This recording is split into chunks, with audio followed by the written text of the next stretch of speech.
श्रीवंशीधराय नमः। हरि ओम। श्री सद्गुरु चरण कमलेभ्यो नमः। हरि ओम। श्री गणेशाय नमः।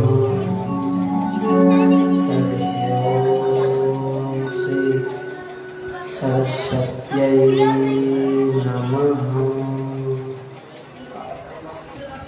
ओम नमो भगवते वासुदेवाय। अखण्डमण्डलाकारं व्यापकं येन चराचरम् तत्पदं दर्शितं येन तस्मै श्री गुरवे नमः। राधा वल्लभ समारंभां श्रीहरिवंशय मध्यमाम् अस्मदाचार्यपर्यन्तां वन्दे गुरुपरम्पराम्। श्रीवंशीधर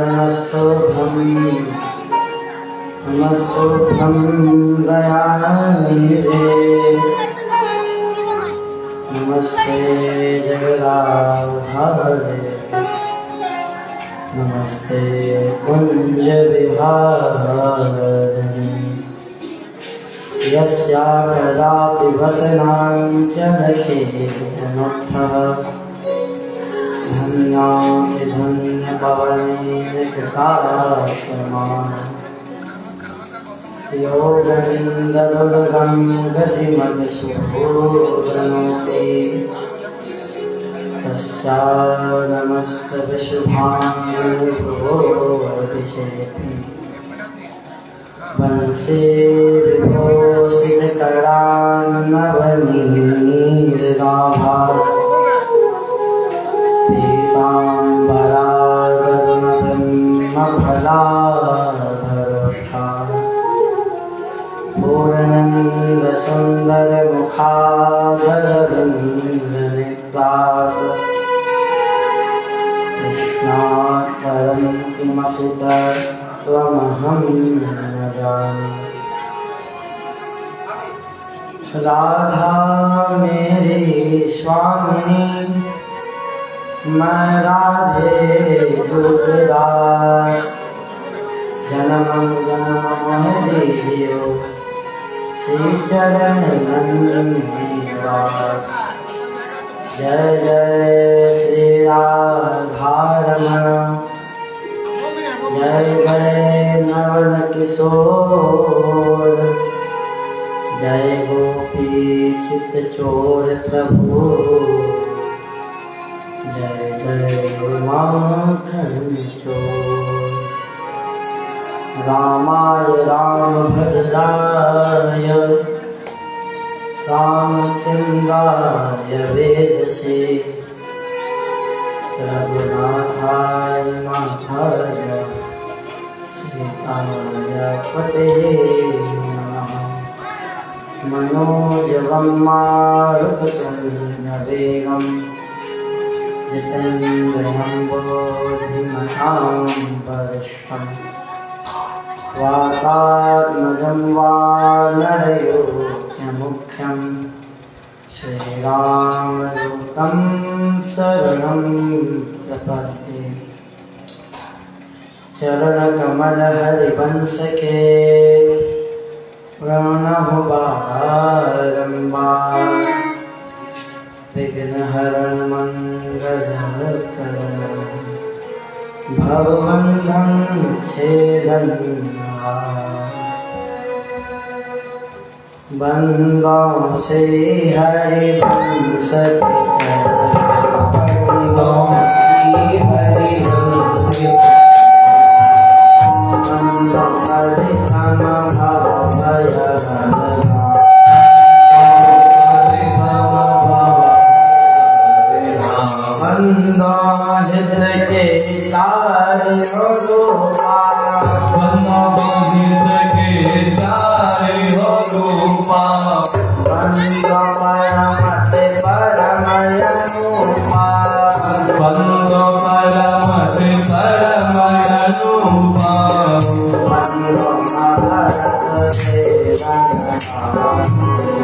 बंदो राधा श्री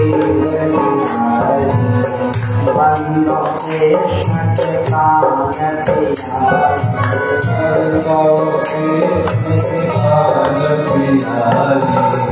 बंदो कृष्ण रस देवन हारे बंदो कृष्ण रस देवन हारे बंदो ब्रज के प्राण आधारे बंदो ब्रज के प्राण आधारे बंदो अरस संगीत बंदो अरस संगीत गारे बंदो रस के अधिकारी बंदो कृष्ण रस के अधिकारी बंदो वृंदावन रसदानी बंदो वृंदावन रसदानी बंदो राधे रति राधे रानी बंदो जहाँ के रति राधे रानी बंदो वृंदावन रसदानी बंदो वृंदावन रसदानी बंदो जहाँ के रति राधे रानी बंदो जहाँ के रति राधे रानी बंदो बंसे भर कर जोड़ी बंदो बंसी धर कर जोड़ी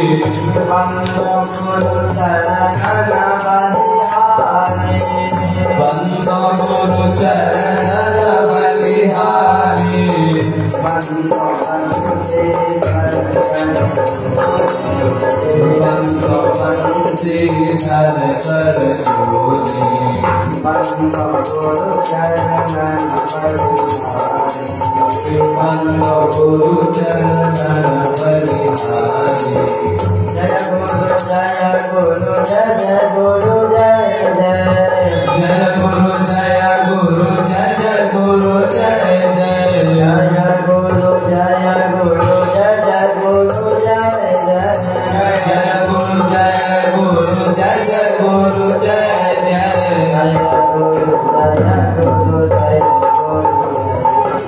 जय गुरु जय गुरु जय गुरु जय गुरु जय गुरु जय जय जय गुरु जय गुरु जय गुरु जय जय गुरु जय गुरु जय गुरु जय गुरु राधा वल्लभ गुरु हरिवंश गुरु राधा वल्लभ गुरु हरिवंश गुरु राधा वल्लभ गुरु हरिवंश गुरु राधा वल्लभ गुरु हरिवंश गुरु वृंदावन गुरु गुरु वृंदावन गुरु वनचंद्र वृंदावन गुरु गुरु वृंदावन गुरु हित के यहाँ उपासना हित के है हम दास हित विशेष राखत रहो चित नित हित किया भोज भागवत भगवान की जय हो भोज बंशीधर भगवान की जय हो भोज राधा लाल की जय हो भोज सुखदेव जी महाराज की जय हो राजा परीक्षित की जय हो वृंदावन धाम की जय हो भोज पालगंज ग्राम की जय हो जय जय श्री राधे श्याम।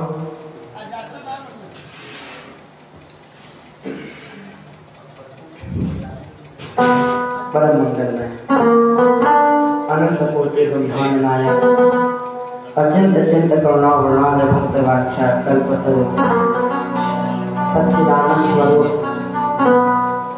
ब्रज जीवनधन गोपी वल्लभ मथुराधिपति वसुदेव नंदन यशोदा नंदन श्री कृष्ण। उनकी आह्लादनी शक्ति योग ध्यानी रास रासेश्वरी नित्य निकुंज बिहारी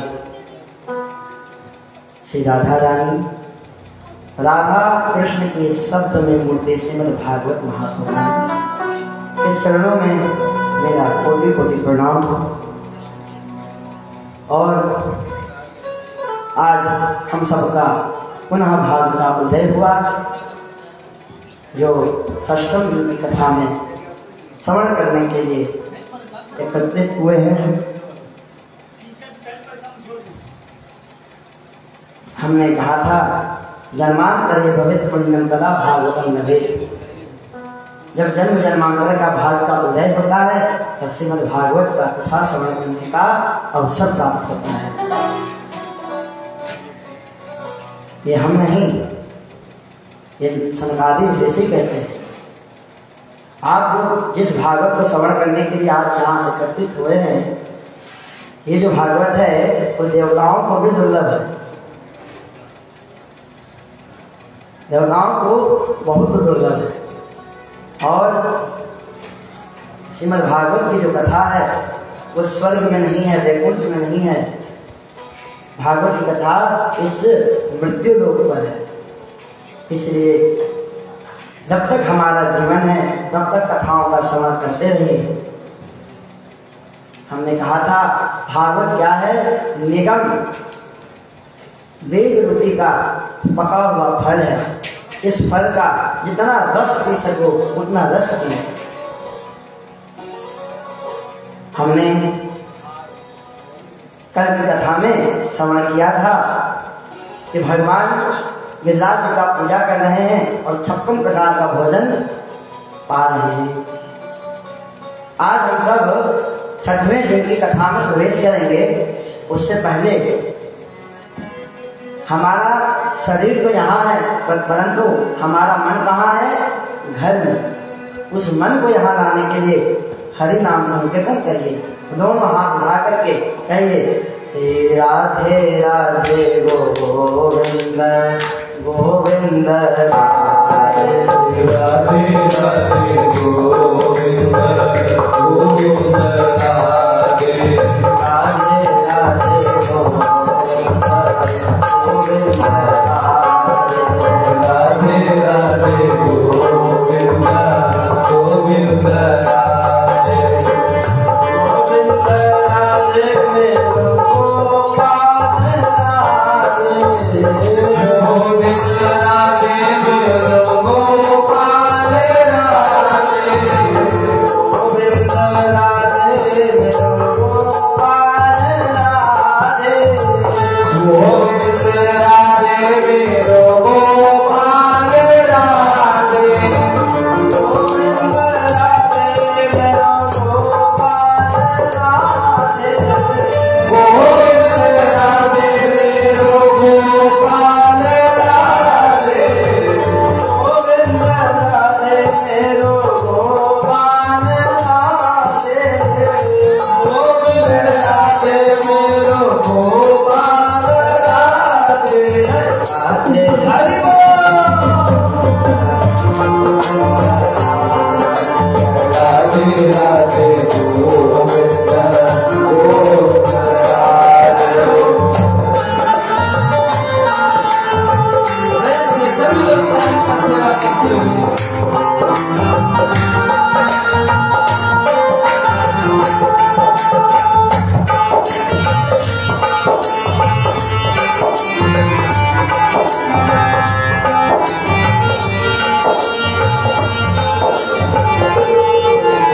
भगवान गिरिराज जी को 56 भोग लगा रहे हैं और स्वयं ठाकुर जी गिरिराज जी के रूप प्रकट होकर के 56 भोग पा भी रहे हैं। एक तरफ पूजा भी कर रहे हैं और एक तरफ पा भी रहे हैं। गोपियां कहती है, गोपियां एक दूसरे को कहती है, हे सखी लगता है कुछ दाल में काला है। तो दूसरी सखी कहती नहीं नहीं, पूरा दाल ही काला है। एक रूप में ठाकुर पा रहा है और एक रूप में पवा रहा है। भगवान कहते नहीं नहीं नहीं, अरे तो गिरिराज बाबा है, हम तो कन्हैया है। गोपियां कहती है झूठ मत बोल लाला, तुम ही पा रहा है। भगवान कहते नहीं नहीं। तब तक भगवान के जो मित्र है श्री रामा वो कहते हैं अरे यार कन्हैया, तेरे गिरिराज बाबा कितनों दिन से भूखल है, मुझे कैसे कि 56 भोग पा ही रहे हैं, रुकने का नाम ही नहीं ले रहे हैं, कुछ हम लोग के लिए छोड़ेंगे कि नहीं प्रसाद। भगवान कहते हैं हमारा गिरिराज बाबा ऐसा ही है, जितना पाता है उससे ज्यादा छोड़ देता है, आप चिंता मत करो। गिरिराज बाबा का बहुत ही सुंदर पूजन किया, 56 भोग पवाया और सभी ब्रजवासी गिरिराज बाबा का नाम लेते लेते अपने घर घर पहुंच गए, ब्रज की ओर लौट गए। स्वर्ग में इंद्र बैठा हुआ सोच रहा है आज ब्रजवासी मैंने पूजा नहीं किया। तो इंद्र के जो दास है वो कह दिए ब्रज में कन्हैया ने आपकी पूजा करवाना बंद करवा दिया। इंद्र को बहुत क्रोध आया और अपना सामवर्तक मेघ को बुलाया और कहा कि पूरे ब्रज में इतना वर्षा करो कि पूरा ब्रज जो है तुम्हारे पानी से तुम्हारे जल कर डूब जाए। सामवर्तक मेघ ब्रज की ओर आया, इतना वर्षा करने लगा कि पूरे सब ब्रजवासी के घर उठने लगे, सारे ब्रजवासी इधर उधर दौड़ने लगे। अंत में ब्रजवासी लोग भगवान श्री कृष्ण के शरण में आए,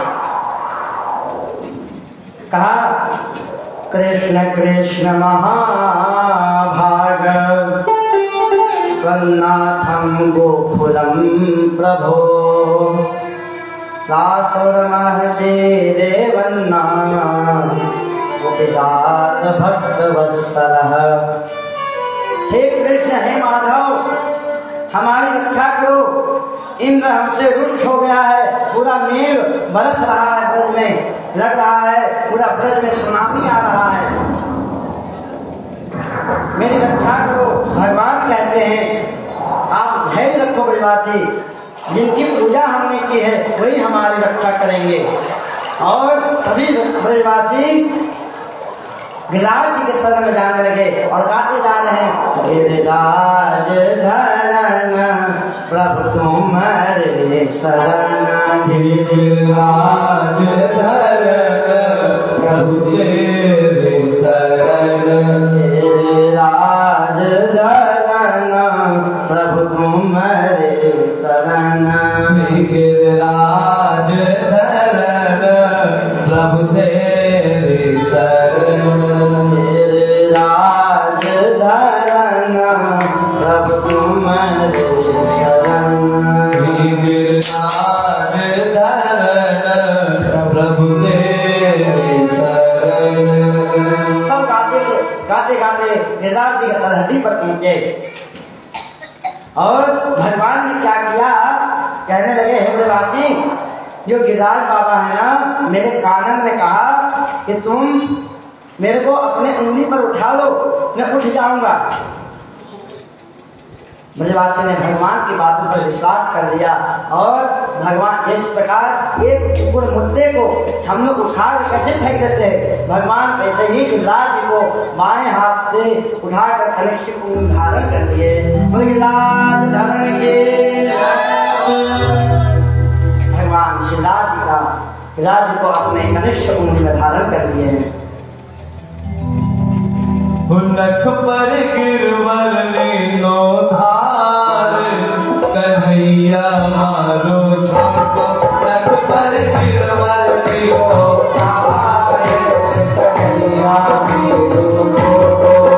कन्हैया मारो छोटो, मेरो दादा मेरो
गिरिराज धरण की जय।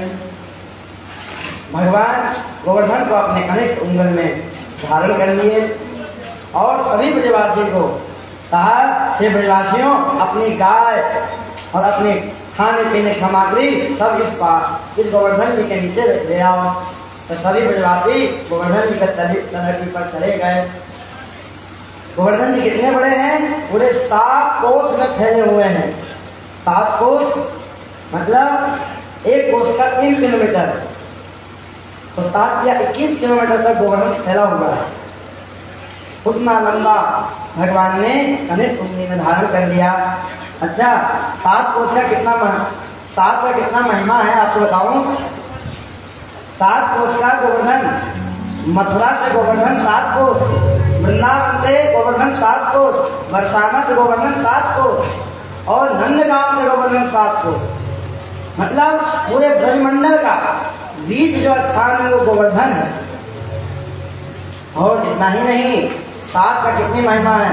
7 का जो महिमा है, 7 दिन का एक सप्ताह होता है और सप्त द्वीप भी है, सप्त सागर है। इतनी महिमा है 7 की। और सबसे परम बात, 7 दिन के अंदर में सबको जाना है, ये भी 7 ही दिन में जाना है। ये है 7 की महिमा। भगवान 7 दिनों तक धारण करके रखे थे गोवर्धन को। जब भगवान का चौथा दिन गोवर्धन धारण हुआ तो ब्रजवासी कहते हैं, हे लाला, तूने जब से गोवर्धन हाथ से उठायो तब से तुमने कछु खायो ना है, थोड़ा आराम कर ले। भगवान कहते हैं, ब्रजवासियों, गोवर्धन तुमसे ना समझेगी। तो ब्रजवासी कहते हैं, तुम बातन मत बना, तुम अकेले गोवर्धन उठाया है क्या? अरे हम सब ब्रजवासी अपने से रस्सी लगा रखे हैं, तब गोवर्धन खड़ा है। बातन मत बना, तो जा आराम कर, तब तक हम लोग गोवर्धन को लाठी के सहारे खड़े रखे हैं। भगवान ने जैसे धनिष्ठिका को हटाने का प्रयास किया, गोवर्धन धीरे से नीचे गिरने लगा। सभी ब्रजवासी कहने लगे, ठारो ठारो ठारो कहने लगे। सब ब्रजवासी फिर भगवान ने सुना, कनिष्ठ दूरी में गिरिराज को धारण कर दिया। जितनी लाठियां लगाए थे ब्रजवासी, सब चट चट करके सब टूट गए। तो एक गोपी कहती है, जानते हो सखी, ये जो गोवर्धन उठाया है ना कन्हैया, ये इसका प्रताप थोड़ी है, इसका प्रताप है। कहती है, कछु माखन गोबर भरो, कछु गोपने करी सहाय, से राधे जी की कृपा से तेने गिरवर लियो उठाए। सखी कहती है, ये कन्हैया का प्रताप नहीं है, ये जो हम सबके घर में जाकर के माखन को चोरी करके जो खाया है उसका प्रताप है। हम सब ब्रजवासियों का ही प्रताप है। और कुछ ब्रजवासियों में सबसे श्रेष्ठ इनको राधा रानी का कृपा है। कैसे? क्योंकि राधा रानी क्या है? भगवान श्री कृष्ण की वाम अंग में विराजती है। तो भगवान ने जो विराज को धारण किया है वो वाम हस्त की कनिष्ठा अंग धारण किया है। तो इसका मतलब क्या है कि गिरिराज को कन्हैया ने नहीं, हमारी किशोरी जी ने उठाया है। इस प्रकार के भगवान को विनोद कर रही है सखिया। तभी ब्रजवासी जाके नंद बाबा के पटका पकड़ के कहते हैं, एक बात पूछो नंदराज जी, पूछो, जो कन्हैया है ये तुम्हारा ही छोरा है ना? रहा, तुमने कभी अभी तक 25 शेर के पत्थर कभी उठाए हो? बोले नहीं। तो तुमने तेरे जो कन्हैया है वो कैसे इतने बड़े विशाल गिरिराज को उठाया है? सच बताना, ये तेरो कन्हैया है ना? तो नंद बाबा कहते हैं, लो, एक तो ब्रजवासी की रक्षा भी कर रहा है हमारा लाला, और हमारे लाला पर ही सब शंका कर रहे हैं। तो आज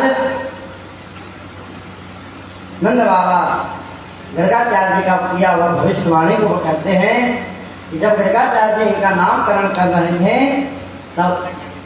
तब उसने हमसे कहा था कि ये जो है आपका जो पुत्र है वो साक्षात नारायण के समान ही है। तो ये नारायण के समान है, इसलिए इसमें बहुत प्रताप है। सभी ब्रजवासी नंद बाबा के बादल में आ गए।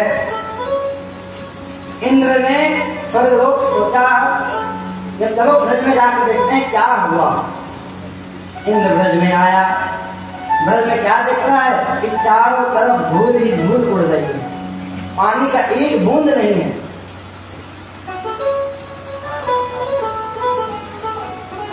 और तो पानी कहाँ गए? भगवान ने शेष से कहा, शेषनाग से, कि पूरे ब्रह्मंडल को आप घेरा करके घेर लो, अपने पूंछ से घेर लो, जिससे ब्रज में एक बूंद पानी नहीं जाए। और सुदर्शन से कहा कि जो वर्षा होगी अपने तेज से उस जल को वाष्पीकरण कर देना, वहीं पे उसका भाप कर देना। तो सब जल कहाँ गया?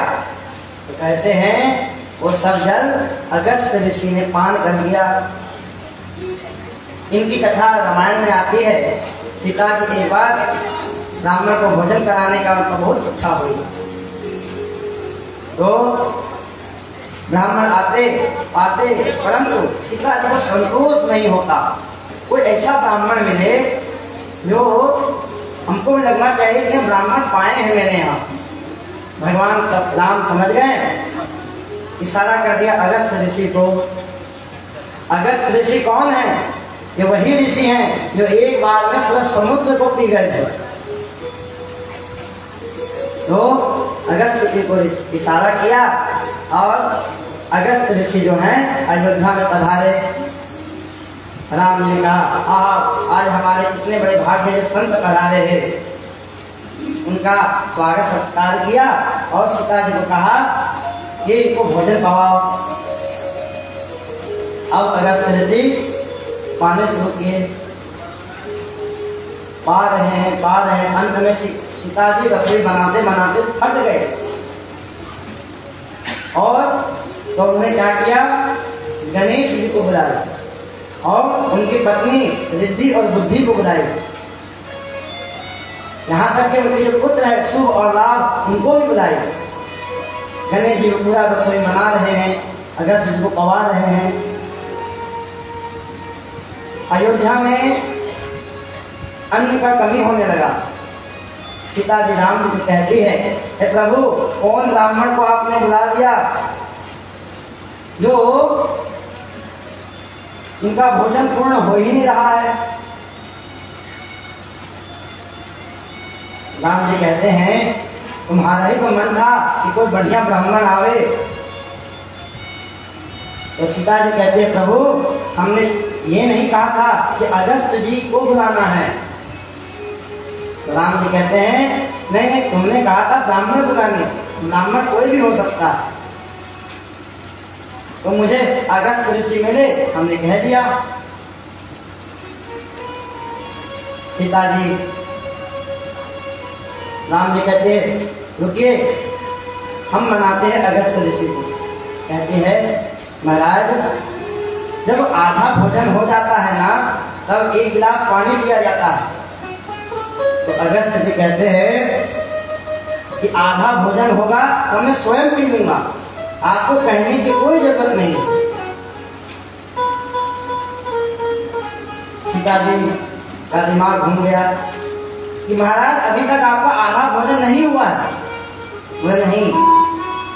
तब सीता जी प्रभु से कहते हैं प्रभु कुछ कृपा करो, कुछ लीला करो। तो भगवान ने अगस्त ऋषि को इशारा कर दिया कि प्रभु महाराज अब रहने दो। तो सीता जी से कहते हैं अगस्त जी कि बेटी अब मुझे जल पिलवाओ, मेरा आधा भोजन हो गया। सीता जी कहते महाराज अयोध्या में कोई जल नहीं बचा, तो सब जल आपके भोजन बनाने में ही चला गया। सरजू जी का भी जल सूखने को आ गया। अगर आप जल पीना प्रारंभ करेंगे तो सरजू जी का जो नदी है, जल है, वो एक बूंद नहीं बचेगा अयोध्या में। भगवान ने कहा, अगस्त ऋषि जी, आपको मैं जल जरूर पिलाऊंगा जब मैं कृष्ण अवतार दूंगा और उसमें जब गोवर्धन लीला करूंगा, उस समय आकर के आप जितना चाहे उतना जल को पी लेना। आज अगस्त जी आए और सारी जल को उन्होंने ग्रहण कर लिया। इंद्र को यह सब देखा तो इंद्र को समझ में आ गया, हम जिसका अनादर करने जा रहे थे वो और कोई नहीं, ब्रह्म है। तो इंद्र ने बचने के लिए क्या किया, सुरभि गाय को लेकर के आया और भगवान के शरणागत हो गया। भगवान से क्षमा यात्रा करने लगा, कहने लगा, प्रभु मुझसे बहुत बड़ा अपराध हो गया, मैं अपने पद के घमंड में मैं आपको भूल गया और मुझको क्षमा कर दीजिए। इंद्र ने स्तुति करना प्रारंभ किया, भगवान का किया, ब्रजवासियों का किया, एक बार बालों के लिए किया, सबके लिए वह स्तुति करने लगा और भगवान इंद्र से प्रसन्न हो गए। आपने कल की कथा को अगर ध्यान से सुना होगा, यही गलती एक बार ब्रह्मा जी ने किया था जब सारे ग्वाल बालों को और गैया को चुरा लिए थे। तो ब्रह्मा जी ने भी 43 श्लोकों में भगवान का स्तुति किया, परंतु भगवान उनसे प्रसन्न नहीं हुए और इंद्र ने स्तुति किया तो भगवान प्रसन्न हो गए। शायद भगवान कहना चाहते हैं कि ब्रह्मा जी को इसलिए उन्हें क्षमा नहीं किया क्योंकि ब्रह्मा जी ने क्या किया, सभी ब्रजवासियों को भगवान से दूर कर दिया और इंद्र ने क्या किया, सभी ब्रजवासियों को भगवान के समीप ले गया। इसलिए भगवान ने इंद्र को क्षमा कर दिया और सुरभि गाय ने भगवान को एक नाम से संबोधित किया, वह नाम है गोविंद। आज सुरभि गाय ने भगवान को नया नाम दिया है गोविंद। जो गायों पर जो आनंद करता हो वही गोविंद है। भगवान सुरभि गाय ने भगवान का अपने दूध से अभिषेक किया, इसलिए जब गोवर्धन जाइएगा तो वहां पे एक सुरभि गाय बनाया हुआ है, उसी का धन से सभी व्यक्ति जल को पीते हैं। भगवान वहां पे भगवान का अभिषेक हुआ और इंद्र पुनः अपने स्वर्ग लोक में चला गया। आगे कथा आती है कि नंद बाबा एक बार असमय जमुना जी में स्नान करने के लिए चले गए। उनको पता ही नहीं चला कि अभी प्रातः काल नहीं हुआ है। नंद बाबा जमुना जी में स्नान किया और तब तक क्या हुआ कि वरुण की जो सिपाही है वो आकर के नंद बाबा को वरुण लोक को ले गए और इधर यशोदा मैया पूरे ब्रजवासी नंद बाबा को ढूंढ रहे हैं कि कहाँ गए। तो कन्हैया ने खोजते खोजते जमुना के किनारे पहुंचे। जमुना के किनारे देखा कि नंद बाबा का कपड़े पड़े हुए हैं, वो समझ गए कि ये जमुना जी में डूब गए। भगवान तुरंत जमुना जी में छलांग लगा दिया और सीधा वरुण लोक पहुंच गए। वरुण लोक पहुंचे तो वरुण देवता जब भगवान को देखा तो भगवान का बहुत स्वागत किया और कहा, प्रभु आपका यहाँ कैसे आना हुआ? तो प्रभु कहते हैं कि आपने मेरे बाबा को पकड़ के रखा है। अच्छा, वो आपके बाबा हैं? बोले हाँ। तो तुरंत नंद बाबा को छोड़ दिया और भगवान का वरुण देव जी पूजा करने लगे। तो कन्हैया के पिता हैं, इसलिए वरुण देव ने भी नंद बाबा का ही पूजा किया और सुंदर सुंदर वस्त्र को पहनाए। नंद बाबा यह सब देख करके चकित हो गए और पुनः जमुना जी के बाहर निकले तो सारे ब्रजवासी जमुना जी के किनारे हैं। तो सब ब्रजवासी कहने बाबा कहाँ चले गए थे? तो नंद बाबा कहते हैं मैं जमुना जी में स्नान कर रहा था, कुछ लोग आए मुझे पकड़ के ले गए। अरे पर जानती हो वहां कन्हैया का बहुत पहुंच है और जो पकड़ के लेगा था वही कन्हैया को पूजा कर रहा था। और जब कन्हैया का मैं पिता हूं इसलिए वह जो राजा है वो मेरा भी पूजा किया। और यह कह करके नंद बाबा अपने महल को लौट गए। परंतु जो भगवान के सखान हैं वो कन्हैया के बाल पकड़ करके कहते हैं दारी के तुम अपने बाप को अकेले तुम वैकुंठ घुमा कर ले आया। हमने सुना है कि तुम नारायण हो, चल हमें भी वैकुंठ को घुमा कर ला। भगवान कहते अरे ब्रजवासियों, हे ग्वाल वालों, वैकुंठ में कुछ नहीं है। तो ब्रजवासी कहते हैं, ग्वाल बाल कहते हैं अरे बातन को मत मना, तू अकेले अपने बाप को घुमा के ले आया, चल मुझे घुमा, तो मैं यही पटक के मारूंगा। भगवान कहते हैं जब नहीं मानोगे तो चलो। फिर जमुना किनारे ले आए और ब्रह्म कुंड, वृंदावन में ब्रह्म कुंड है, रंग जी मंदिर के बगल में ब्रह्म कुंड में गए और कहा भगवान ने अपने आंखों को बंद करो। सब ब्रजवासी आंख को बंद किया और बोला डुबकी लगाओ, और डुबकी लगाए सीधा वैकुंठ को पहुंच गए। जब ब्रजवासी वैकुंठ को पहुंचे तो वहां कन्हैया को नहीं पाया। बार बार आपस में चर्चा करने लगे कि दादी के कन्हैया कहाँ चले गए हो। मनमंगल कहते हैं चलो कन्हैया ढूंढते यहीं कहीं होगा, उसका स्वभाव ये चोरी करना, यहीं कहीं चोरी कर रहा होगा, चलो। बार बार वैकुंठ में घूमने लगे। घूमते घूमते भगवान जहाँ पे शयन करते हैं लक्ष्मी नारायण वहां पर पहुंच गए। तो मनमंगल कहता है अरे यार ये तो देखो दारी के वहां लेटा हुआ है, और ये सब कौन है जो भगवान हाथ जोड़ के खड़े हैं? जो हाथ जोड़ के खड़े हैं वही ब्रह्मादि आदि देवता है जो भगवान के नित्य प्रति स्तुति करते रहते हैं।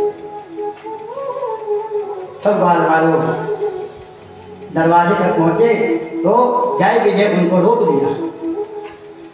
कहाँ जा रहे हो? तो कहा वो जो कन्हैया लेटा हुआ है ना उसको मारने के लिए जा रहे हैं। जय विजय कहते हैं कौन कन्हैया? यहाँ कोई कन्हैया नहीं रहता, यहाँ तो सबके जगत पिता भगवान नारायण रहते हैं। नारायण नहीं, वो तो मेरा कलुआ है, वही मेरा कन्हैया है। अरे वो तो नंद का छोरा है। यह मैं कहता वो यहाँ पर नंद का छोरा नहीं है, ये परम ब्रह्म नारायण है। तो बाल बालक पूछते हैं अच्छा वो तो ठीक है नारायण है, और जो उनके चरण में बैठी वो कौन है? कन्हैया के साथ कौन है वो? यह मुझे कहते हैं आवाज नीचे करके बोलो, ये तुम्हारा ब्रज नहीं है, ये वैकुंठ है। और जय विजय वहीं से उसको भगा दिया। भागो यहाँ से। अब ब्रजवासी बार बार ब्रज में घूम रहे हैं, कन्हैया को ढूंढ रहे हैं, परंतु उन्हें कहीं भी कन्हैया नहीं मिले। अंत में वह रोने लगे। कहा कन्हैया अरे इससे बढ़िया तो हमारा ब्रज है, कम से कम तुमको ब्रज में कभी घोड़ा बना करके तुम्हारे पीठ पर चढ़ तो जाते हैं, यहाँ तो तुम्हारे पास जाने तक को नहीं देते। अगर बैकुंठ, हमने सोचा था बैकुंठ बहुत अच्छा होता है, तो बैकुंठ तो हमारा ब्रज से भी बेकार है। और ब्रज से बढ़िया तो कोई संसार में कोई चीज है ही नहीं। ये बैकुंठ में मेरा बलाय जाए, मेरा दुश्मन जाए, पर लेकिन मैं बैकुंठ को नहीं आऊंगा। कन्हैया को रोते रोते पुकारने लगे। और जैसे ही सभर ने आंख बंद की, पुनः वृंदावन में पहुंच गए। और जब वृंदावन पहुंचे तो भगवान वहीं पे खड़े हैं और भगवान के चरण पकड़ करके सभी ग्वाल बालों कहते हैं कन्हैया तुमने ठीक कहा था, ब्रज से बढ़िया बैकुंठ नहीं है। अरे वहां तो कोई वार्तालाप करने वाला भी नहीं है, सब एक शेष नाक पर लेटा हुआ नारायण का सब स्तुति कर रहे हैं, वो किसी का वार्तालाप करते ही नहीं। भगवान मन में मन मुस्कुराते हैं। और इस प्रकार भगवान ने ग्वाल बालक को वैकुंठ का दर्शन कराया। भगवान कुछ समय बीता और शरद पूर्णिमा आ गई। चंद्रमा गोल है, उसकी चांदनी से पूरा वृंदावन चमक रहा है। भगवान ने सोचा कि अब मुझे नाश करना है। तो भगवान ने क्या किया, गोपियों को बुलाने के लिए उन्होंने बहुत मधुर मुरली बजाई। और मुरली बजाने पश्चात जो गोपी जिस कार्य को कर रही थी, जैसे थी वैसे ही भगवान की ओर दौड़ी चली आई। कोई अपने ससुर को भोजन पवा रहे थे, तो ससुर ने पानी जल मांगा, पर वह बिना जल दिए सीधे भगवान के पास दौड़ के जाने लगी। एक बालन ने अपने गाय को भूसा खिला रही थी, चारा को खिला रही थी। और उसी समय उसके ससुर ने क्या किया, कहा हे बहू मेरे लिए भोजन लाओ। भगवान का मधुर मुरली सुनने के बाद वह जल्दी जल्दी में क्या की, अपने ससुर को चारा दे दी और अपने गैयन को भोजन दे दी और वहां से दौड़ करके भगवान के पास जाने लगी। कोई सखी तो श्रृंगार कर रही थी, भगवान का मधुर मुरली सुनाई दी और जैसे थी वैसे ही दौड़ के चल गई। एक गोपी को तो घर वालों ने क्या किया, जबरदस्ती कमरे में बंद कर दिया। तो गोपी ने क्या किया, उस शरीर को त्याग कर भगवान के पास दौड़ी चली गई। और राधा जी भी भगवान के पास पहुंची। भगवान गोपियों को देख करके बहुत ही सुंदर उनका स्वागत करते। स्वागतम मो महाभाग प्रियम किम करवाणि वः ब्रजात्यानां मयि कच्चे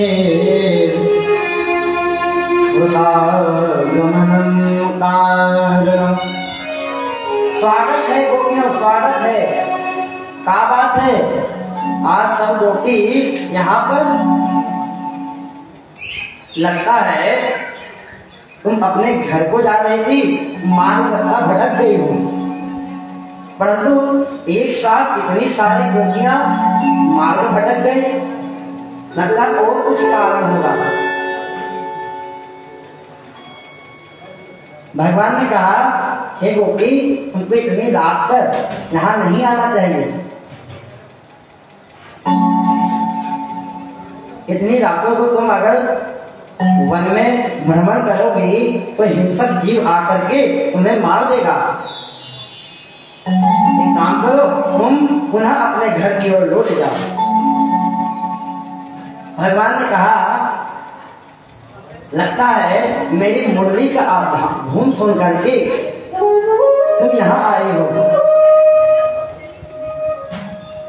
तो एक काम करो, पुनः तुम अपने अपने घर को चली जाओ।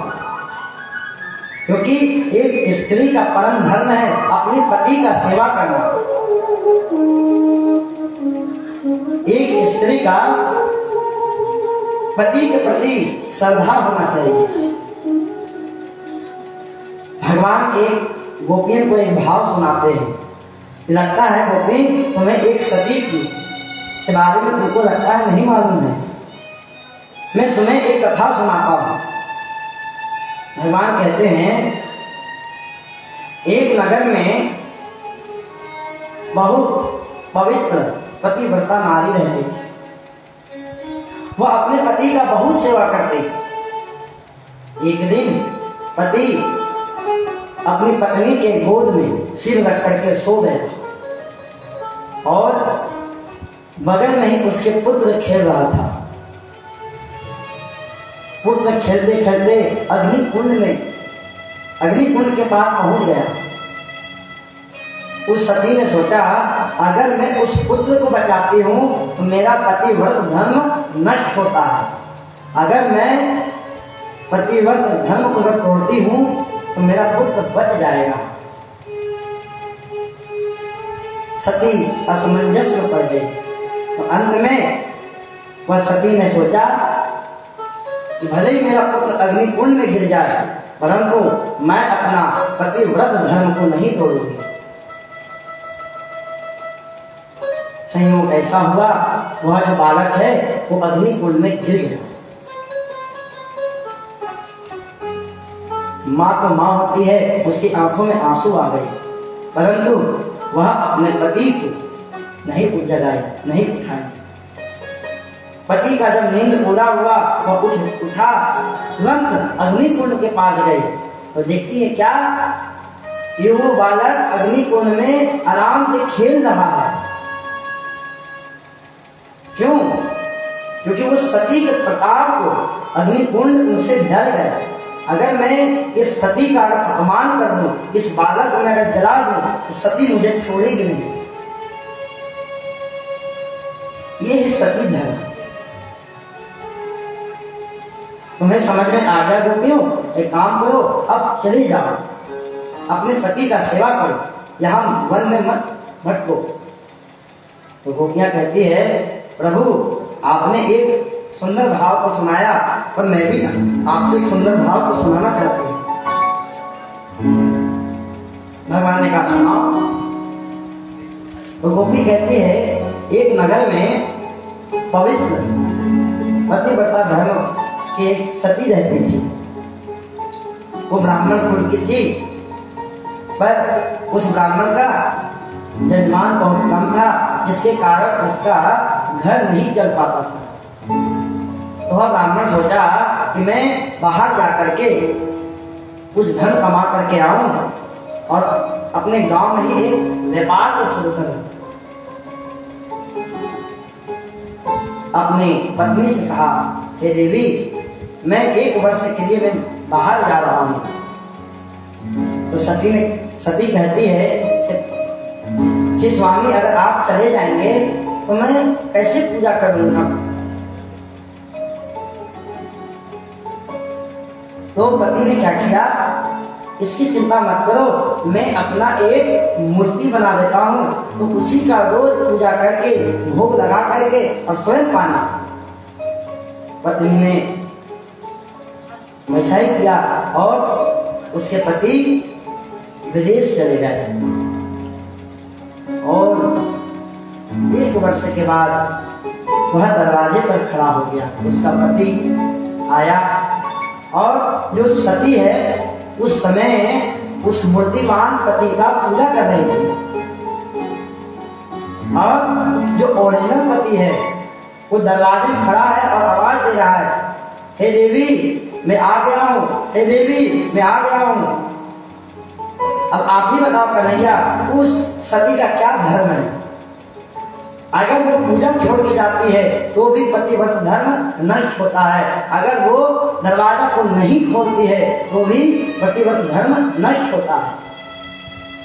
तो गोविंद हंस कर कहते हैं इसमें कौन सी बड़ी बात है? जब ओरिजिनल पति उसका दरवाजा में खड़ा है तो उस मूर्ति का पूजा करके क्या मिलेगा? तो गोपी कहती है यही बात मैं आपको समझाना चाहती हूँ। जब आप मेरे पति हैं, जब आपके जैसे पति जिसको प्राप्त हो जाए तो वो मिट्टी वाले पति का सेवा करके मुझे क्या मिलेगा? आप तो जगत के पति हैं, आप जगदीश हैं, तो ओरिजिनल पति तो आप ही हैं, वो तो मिट्टी का बना हुआ है। भगवान ने यह जब भाव को सुना तो मन मन मुस्कुराने लगे और शरद पूर्णिमा के दिन उन्होंने रास को प्रारंभ किया। अब रास कर रहे हैं, तब तक क्या हुआ? गोपियों को अहंकार हो गया। अहंकार क्या चीज का? गोपी कहती कन्हैया मुझे प्यास लगी है, थोड़ा जमुना जी का जल लेके आओ। तो भगवान जमुना जी का जल लाने चले जाते हैं।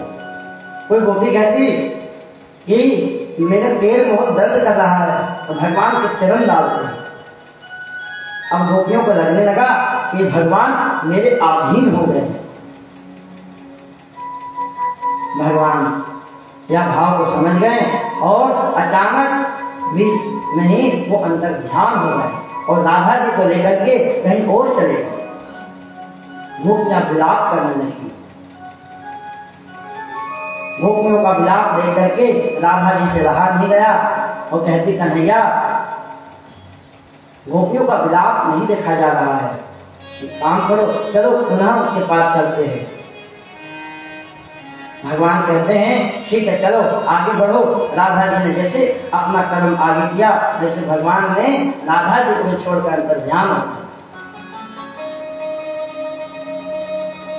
राधा जी ने बहुत जोर जोर से पुकारने लगी, हे कृष्ण, हे कन्हैया, तुम कहाँ चले गए? जब राधा जी का चित्कार सुन करके गोपियां दौड़ करके राधा जी के पास आई, गोपियां आपस में चर्चा करने लगी। जो कृष्ण, जो राधा कृष्ण के प्राण वल्लभ है, उसे छोड़कर जब भगवान चले गए तो हम गोपियों को छोड़ के क्यों नहीं जा सकते? और वह पेड़ों से पूछती, हे तुलसी महारानी पूछती, हे वृंदा मेरे कन्हैया को देखा है क्या? तुलसी महारानी कोई उत्तर नहीं देती। तो दूसरी गोपी कहती है, अरे ये कहां से उत्तर देगी, ये तो हमारी सोच है, ये हमारी सोच है, ये तो चाहेगी कि मेरा पति मेरे पास रहे। फिर उन्होंने जमुना जी के पास गए, जमुना जी से कहा, हे जमुना महारानी, मेरा कन्हैया को कहीं देखी है क्या?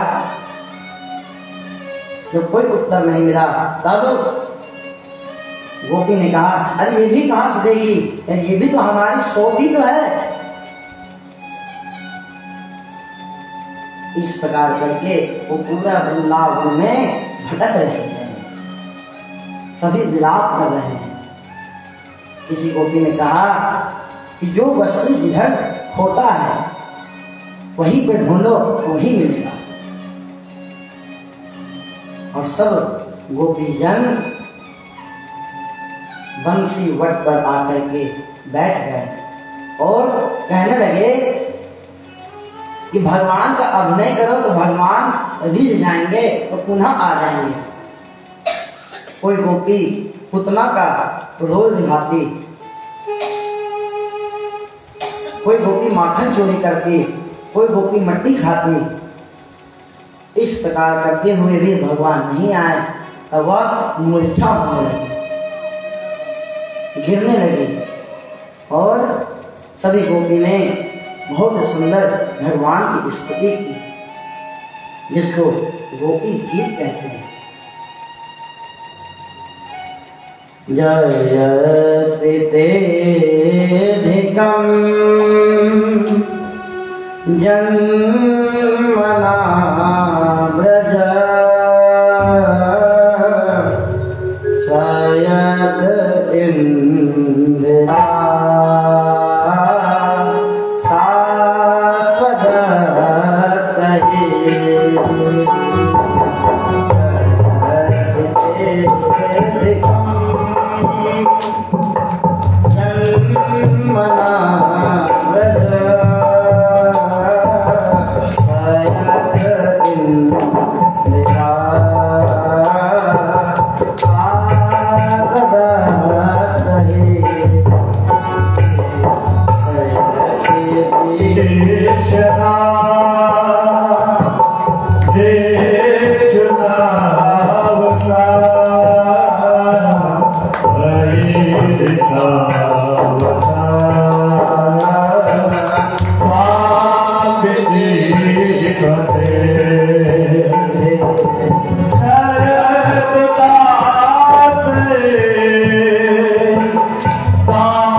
गोपियों कहती है, हे प्रीतम,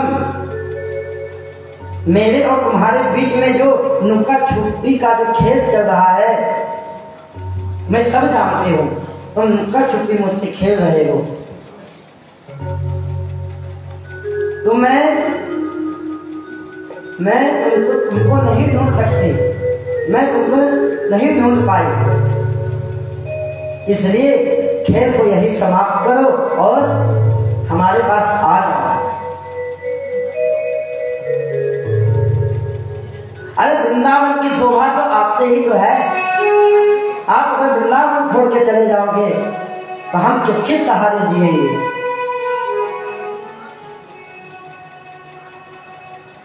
गोपियां कहती है, हे माधव, जब इस प्रकार मुझे तड़पाना ही था तो हमारी रक्षा क्यों किया? जब वृंदावन में अग्नि जली तो उस समय हम सब ब्रजवासी को क्यों बचाया? मानो भगवान कहना चाहते हैं,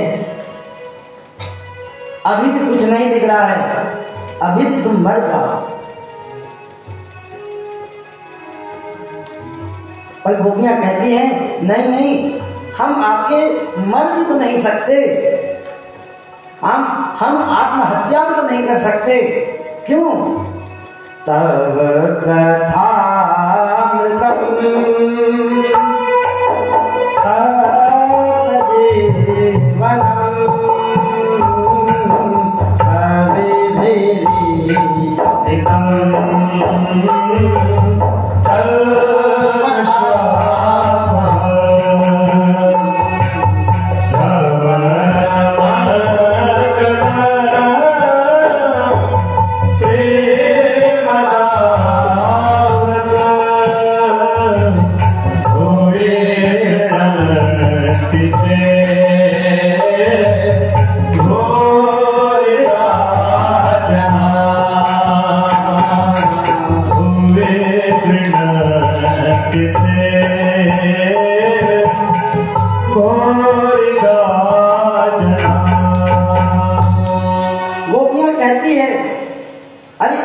कथाएं तो मुझे मरने नहीं देती, आपकी लीलाएं श्रवण करने का मन हमेशा लगा रहता है। इस चक्कर में हम मर भी नहीं सकते। हे गोविंद, इतना मत कर पाओ, अब तो आ जाओ। गोपियां बहुत से भाव से भगवान को पुकारती है, भगवान फिर भी नहीं आते। राधा जी रो रही है, विशाखा रो रही है, चित्रलेखा रो रही है। पूरे ब्रजमंडल में आज रुदन छाया हुआ है, चारों तरफ रुदन हो रहा है। अंदर की व्याकुल इतनी बढ़ गई है कि वह गोविंद के बिना रह नहीं पा रही है। गोविंद को नाम लेते लेते उसको बार बार मूर्छा आ जा रहा है, वो बेहोश हो रही है। अब गोविंद को लगा कि अगर आज मैंने फिर नहीं गया तो ये सब यही रो होकर ही प्राण त्याग देंगे। गोपियों भाव कह रहे हैं, उसी बीच में भगवान पुनः प्रकट हो गए और कहा, मंद मंद मुस्कुरा रहे हैं। गोपियों, भगवान सामने खड़े हैं, परंतु गोपी उनको समझ में नहीं पा रही कि भगवान स्वयं यहाँ खड़ा है। उनको लग रहा है कि जो हमारे अंदर में चित्त है वही लगता है सामने खड़े हैं। भगवान ने जब कहा, हे गोपियों, इतना सुनते ही गोपियों का मूर्छा टूटा और तुरंत भगवान के शरणागत हो गए। कहा, गोविंद तुम आ गए, गोविंद कहाँ चले गए थे? भगवान कहते हैं, मैं कहीं नहीं गया था, मैं तो यही वृंदावन ही हूं। अच्छा, वृंदावन कहाँ थे? बोले, वृंदावन की कण में हम हैं।